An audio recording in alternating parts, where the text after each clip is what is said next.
we talked about 3 different paradigms.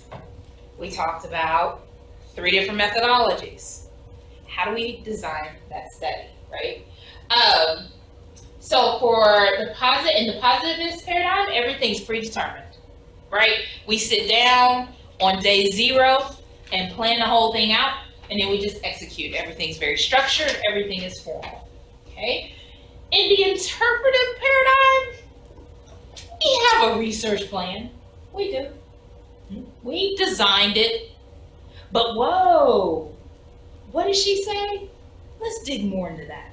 So the interpretive research design is a lot more flexible, okay? So that you can explore things of interest that may come up. And it's emergent. So I may just say, I'm going to interview a few grad students and see what happens about their experience here in our program. The emergent part is, well, I found out that some of them have had issues with A. Well, let's figure out more about what's going on with A, right? Whereas before I started the study, I wanted to talk to you guys, but I didn't know if A was a problem, B was a problem, C was a problem. I didn't know. It just came in there, right? So the interpretive paradigm designs research in a way that's very flexible and very emergent and can respond to the context, okay? And then, of course, that critical paradigm, we're about to see this as a pattern. It is some combination of being both predetermined, structured, and formal, as well as flexible and emergent.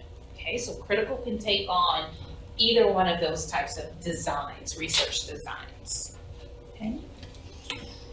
What kind of samples do we use? So with the positivist paradigm, remember, our goal is to find a single truth. Our goal is to be generalizable. Okay, so we want large samples, right? We want every single person to divulge their salary, right? We want large samples. We want them to be randomly chosen so that there's no bias in the selection.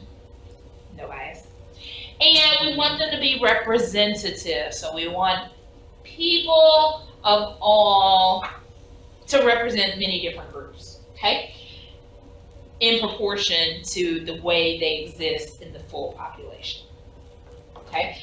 And that is, the reason we want large, random, representative samples is because we want to be able to generalize the research results and say this is true for everyone, okay, in this population.